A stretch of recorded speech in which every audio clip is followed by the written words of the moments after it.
বানিয়ে ফেললাম সে মজাদার চই পিঠা, চুচুই পিঠা। তো তোমরা কি নামে বলো, কমেন্ট করে বলো কিন্তু। গরম গরম চই পিঠা ও জমে যাবে। খাবে? চলে এসো। কি করব, আটা নিয়ে নিয়েছি, গরম জল ঢেলে দিচ্ছি। তো গরম জল দিয়ে ভালো করে ডোটা বানিয়ে নিয়েছি। মেয়েরা বায়না করবে আর মা না বানিয়ে পারবে। ছোট ছোট লেচি করে তোমার সইগুলা বানিয়ে নেব। ঠিক আছে, তো দেখো আমার দুই মেয়েকে আমি কাজে লাগিয়ে দিয়েছি। এই যে দুই মেয়ে সই পিঠা বানিয়ে নিচ্ছে। খুব কাজের, ওরা কিন্তু কাজ করতে জানে। ঠিক আছে, সেই জন্য বসিয়ে দিয়েছি যে ওদেরকে দিয়ে, যেহেতু আটা ছানাতে চায়, তো আমি বলছি যে ওদের দিয়ে কাজটা করিয়ে নিই, তাহলে তাড়াতাড়ি হবে। এখানে দুধটা আমি ভালো করে জাল করে নিয়েছি, ঘন করে। তো এখন দিয়ে দিচ্ছি তেজপাতা, সাথে দিয়ে দিব চিনি পরিমাণ মতো, যে যতটুকু মিষ্টি খেতে চাও। আর মিষ্টিটা হচ্ছে নিজের কাছে, যতটুকু খেতে চাও ততটুকুই দিয়ে দিবে। ঠিক আছে, দিয়ে দুধটা আবারও বলক উঠিয়ে নিয়েছি।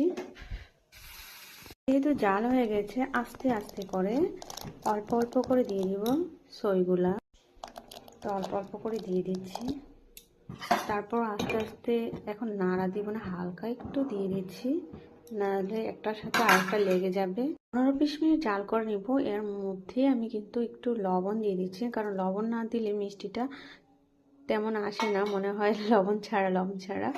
তো তোমরা কারা কারা লবণ দাও জানিও, আর কারা লবণ দাও না জানিও। ঠিক আছে, আমি লবণ দিই। ঠিক আছে, তো সুন্দর বলক আসছে, দেখো পিঠাগুলো মনে হচ্ছে কি সুন্দর নাচছে।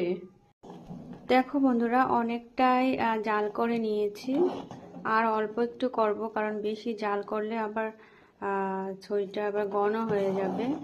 চুই চুই পিঠা, দুধ চুই পিঠা, সই পিঠা, তোমরা কি বলো, কি নামে ডাকো বলো তো একটু কমেন্ট করে। তো হয়ে গেছে প্রায়, আর একটু 5 মিনিট জাল করে নেব, তারপর নামিয়ে নেব। বন্ধুরা, আমি একটা সুন্দর একটা প্লেট নিয়ে নিয়েছি, আর সেই প্লেটের মধ্যে এখন ঢেলে নিয়েছি সই পিঠা। তো কাদের কাদের প্রিয় কমেন্ট করে বলো কিন্তু। আমার তো খুবই প্রিয়, আমার মেয়েরাও কিন্তু খুব পছন্দ করে।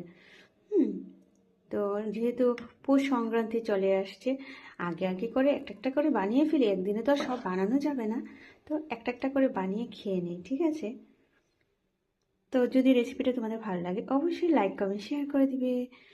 ঠিক আছে বন্ধুরা, বানিয়ে ফেললাম সে মজাদার চই পিঠা।